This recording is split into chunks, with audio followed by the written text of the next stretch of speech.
You guys are not gonna believe this. My wife, she tried to gaslight me to get me to move my mom to a nursing home.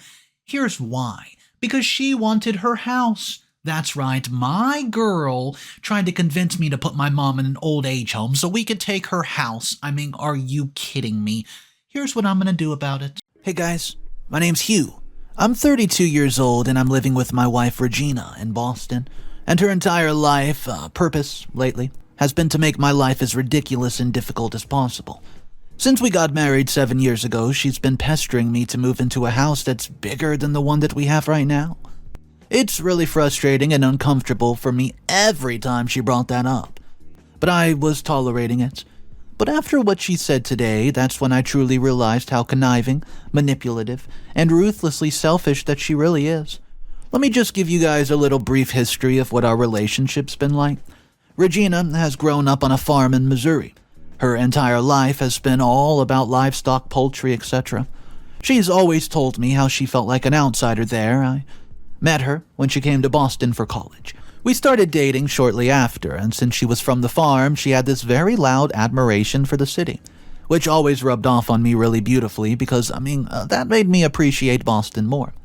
She always talked about how living in a huge house was her dream, and I appreciate her ambitions.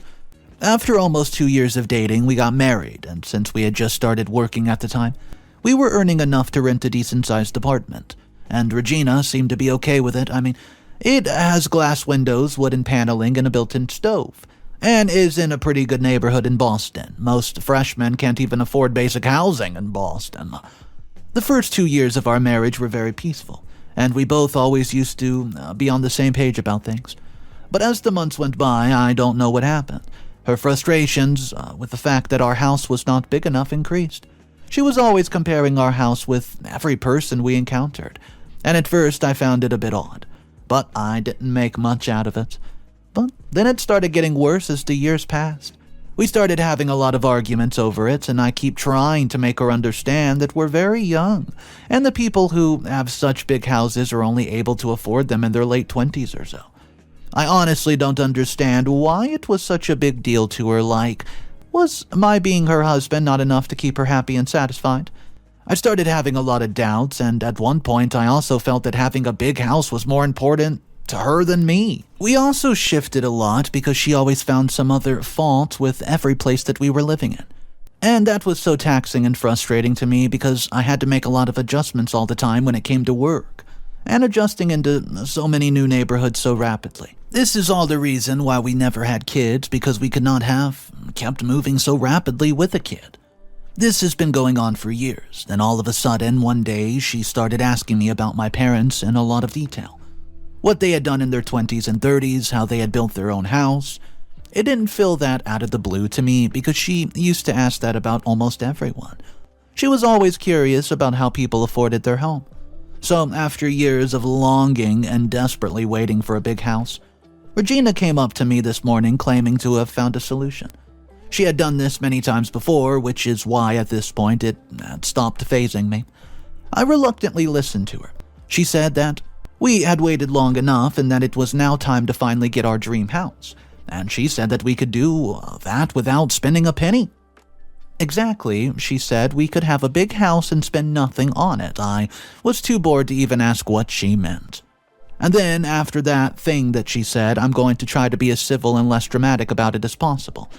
She said that my parents are very old and that it was not safe or right for them to live all by themselves in the suburbs in their big lonely home, and that the best option for them now is for us to move them to a nursing home because she claimed that it was apparently in their best interest. Well, I was really confused while listening to her because this topic seemed to be coming out of nowhere. It didn't seem to have any relations to our conversation. But then she proceeded to add that after we moved them to a nursery home, we could live in their house. And that's when I realized that her solution was basically to kick my parents out to a nursery home so we could just snag their house for ourselves to live in. The disbelief of what she said, it hit me like a truck. She was not just desperate for a big house, but she was so ruthless about wanting it that she would literally kick out my parents from their old house that they built. I screamed at her and asked her if she had lost her mind. to be suggesting something so absolutely vile and disgustingly selfish. I said that even though I'd always found her obsession with big houses extremely unhealthy, I still never said anything. But with this suggestion, she had crossed all limits. She really wanted me to manipulate and use my parents to get their home. Her response to all this was as if she was so shocked to hear me say all that. She actually thought that I would kiss her feet for suggesting I kick my parents out of their own house. This happened this morning, and I realized for the first time how truly evil and ruthless my wife is. My feelings are so heavy right now that I feel like I'm about to explode. Is that all she saw me as? A channel to her big huge dream house. She's descended to all the levels of madness after suggesting that this is normal? I said to her that she was literally asking me to betray my parents, to which she responds, "How is taking care of them betraying them?" To, quote, prove me wrong, she starts calling my mother, and that's the last thing I wanted, and I kept asking her not to. But she was not stopping. I didn't want my parents to even get the slightest idea of her vile intention, so I just had to stop her. I said that I would think about it, but it is crystal clear in my head that I will not even consider doing what she's suggesting. All this tells me is that she's growing more and more impatient, and if I don't do something quick, I'm afraid that she'll start pestering my parents about it. I really need to act quickly, but I don't know what to do. My head is exploding right now, so please help me, you guys. Update number 1. You guys, it's actually been 3 long weeks, and things have gotten so much worse. Much worse on many more levels than I could have ever imagined, I don't know. After so many years where this manipulative and straight-up evil side of Regina comes from. Guys, thank you so much for being here. I've been reading so many of your comments over the last 6 weeks, even though I did not write another update, but it's been helping me out so much. And to all the people saying that I did not pay enough attention to her needs or make enough effort, we've changed 8 houses in the last 7 years because of her needs. So please don't try to judge a situation if you don't have the full information about it. Anyways, I ended my last update with a plea to help me stop my wife from going to my parents about this entire suggestion. I was able to defer her from doing that by telling her that I was considering her suggestion. At least that's what I thought. She had stopped mentioning anything about the house, but I always felt like danger was still looming around because she could unleash chaos at any moment with another ridiculous suggestion. But this did not happen.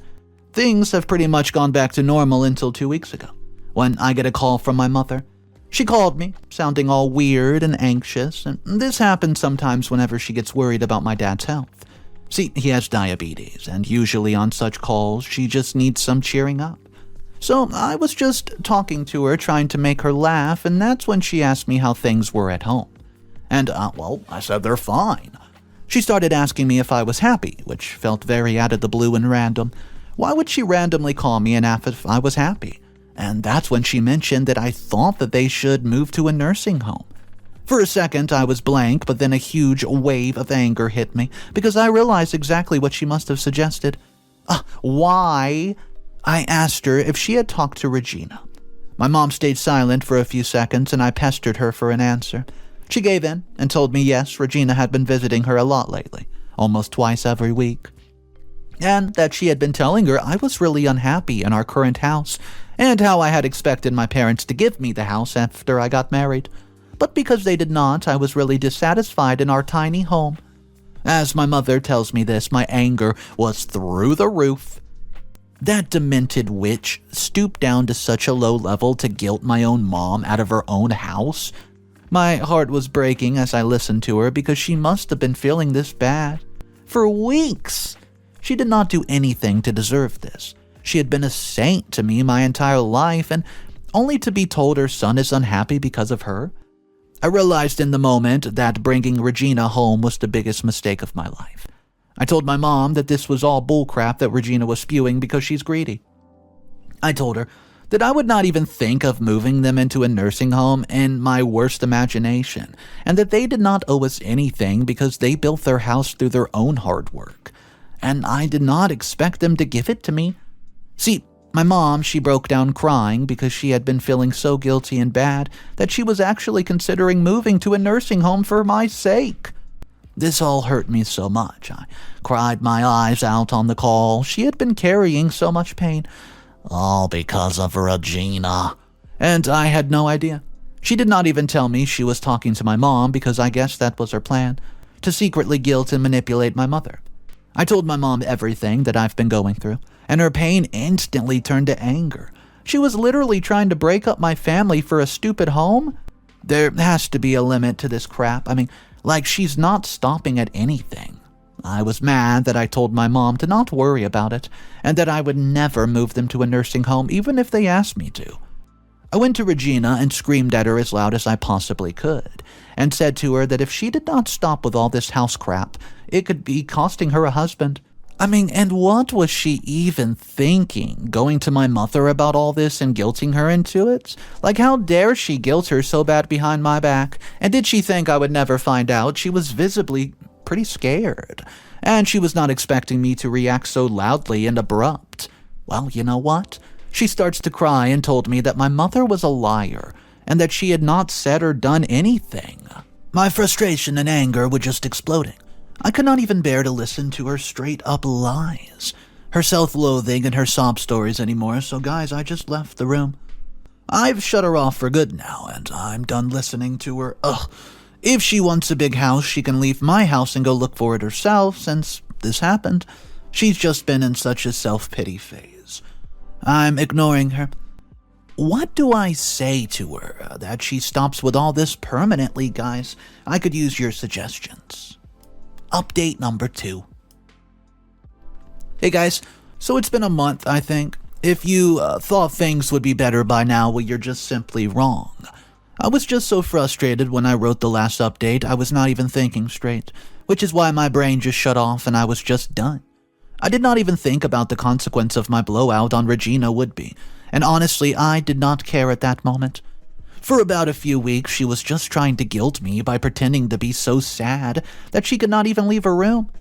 LOL, I did not buy a second of it, because whenever she wants my attention or sympathy, she does this, and I was actually really enjoying all the peace and silence this time.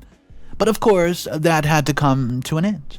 After she could not get through to me, she tried doing that through my mom. She started calling her and harassing her, saying how dare she tell on her, and that she was so old. What more did she have left to do in that house, and just so much more deranged and disrespectful crap? But my mother was not having it anymore. Oh no.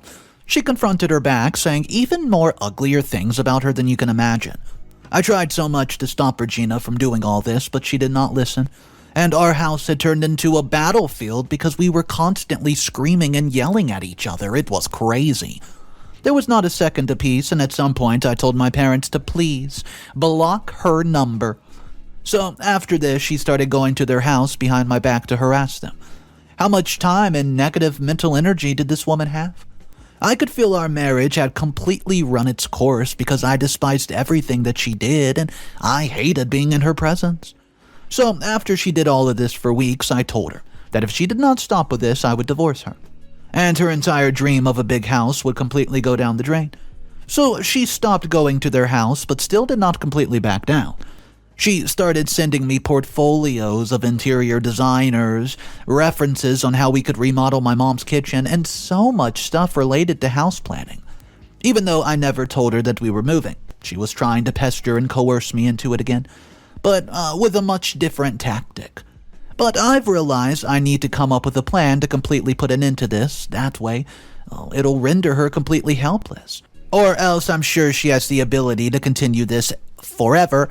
Simply divorcing her would not be enough, since she could always make ridiculous claims to find loopholes in this entire situation for alimony.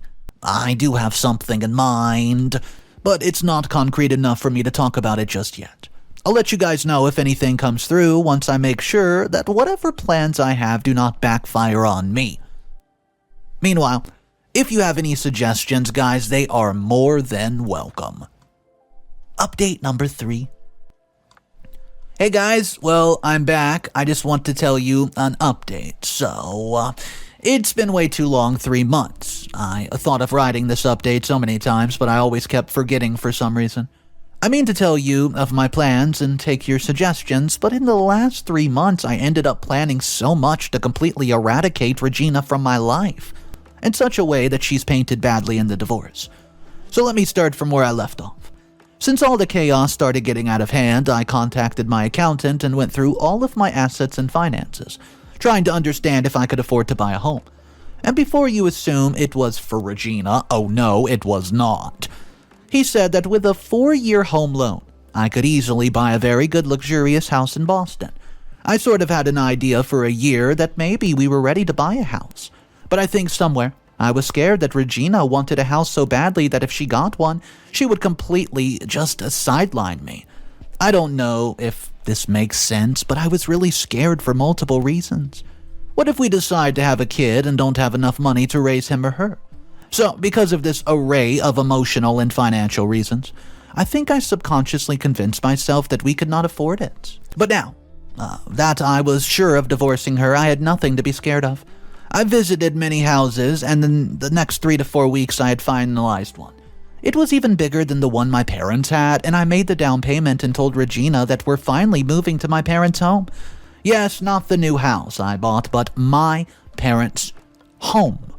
She did not know anything about the new house, and it took her by surprise, and as expected, there were no limits to her happiness.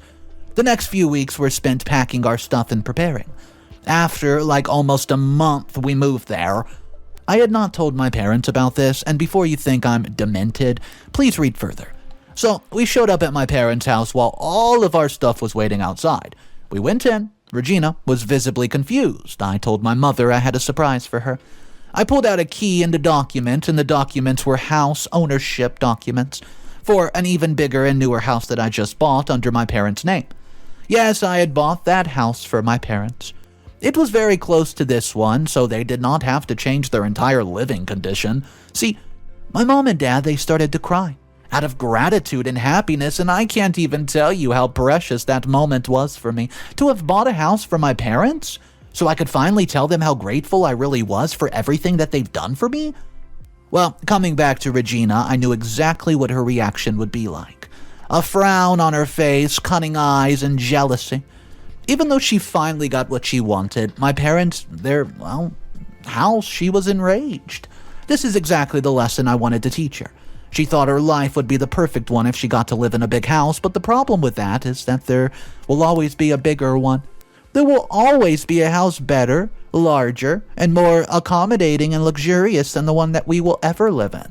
And that her childhood on the farm had only taught her to yearn for a better life, not to love the one that she already had. Which is the mindset that would follow her forever, even if she gets everything that she desires. An outsider thought that if she got what she wanted, then it should not matter to her if my parents got a big house. But that's who she was, forever jealous. This is exactly what I wanted to prove. She was passing these scathing looks at me, as if I were going to be bothered. I celebrated with my mom and dad, and she reluctantly joined in, and congratulated them because she could grind her teeth all she want, but she was in no position to confront me, or say anything to me in that matter. In the next few weeks, my parents moved to their new home, and we settled in there.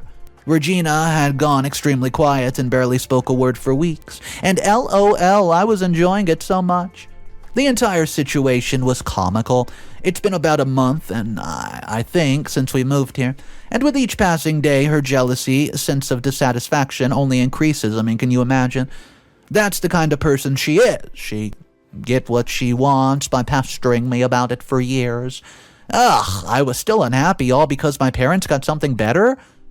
This is another one of the reasons why I did not want to buy a house for her, because I knew that she would not be grateful. Even though it would have cost me millions, since I'd seen the side of her when she made us change 8 houses in 7 years. I can't wait to see how this messes things up for herself, with her frustration starting to boil. What do you think that she'll do now, guys? I'll be back for an update. Final update. Hey guys, it's been 2 months, and because that's all it took for her to move on to her next even bigger tantrum. Well, it actually is something crazy. I did some things that might have nudged her to burst more easily. Also, before I start, this is going to be my last update for a while. Hopefully, so I'll keep it as short as I can. So after we moved in and settled in a little, I realized that we were not using the first floor of the house at all because we had organized everything downstairs because it was just convenient. So to get some extra money, I decided to rent the upstairs out. The moment this idea popped into my head, I immediately knew Regina would be really mad. That was not the reason why I was doing it, but it was a practical decision since the upstairs unit was of no use. And the same thing happened. The day I told her I was going to rent the house, she unleashed chaos. All the ugly feelings that she's been holding in, like jealousy and hatred, came rushing to the surface and she burst. She said first I got my parents the bigger house, and now I wanted to rent the first floor too. She was so verbally violent and explosive that she was not even letting me speak between all the screaming. I told her everything was not about her, that I wanted to do it for practical reasons, and that she did not even use the first floor and barely ever visited it. In the next few days, a renter moved in, and Regina's frustrations increased even more. She started pestering me about moving into my parents' house, and that if she could just live there, she would never ask me for anything again. This is exactly what she said to me all those years before we moved into our current home. That was the day I told her that I was done with her and our marriage because no matter what she had, she took everything for granted. She had a loving husband who moved so many houses for her simply to scratch an itch in her brain about a big old home. And even though we've now moved to one, she wanted the one I gifted my parents. I spoke for 10 minutes nonstop and she just listened to me in shock. I said every single thing that had crossed my mind in the last year and did not hold back. The rest is history. I filed for divorce and she was forced to move back to Missouri with her family. See, her greed had cost her a happy marriage and a comfortable, luxurious city life. It's been a month since I've been living alone in my parents' house. Now mine, and on most days I'm really happy and free. But sometimes I also feel sad over the fact that we're so close to having everything, but her greed ruins it. But that feeling is very fleeting. Mostly, I'm just very happy and at peace. I can't thank you guys enough for all the support that you've shown me all these months. I really needed a place where I could express all of this without the fear of being judged. And you guys gave me that, so thank you, and goodbye.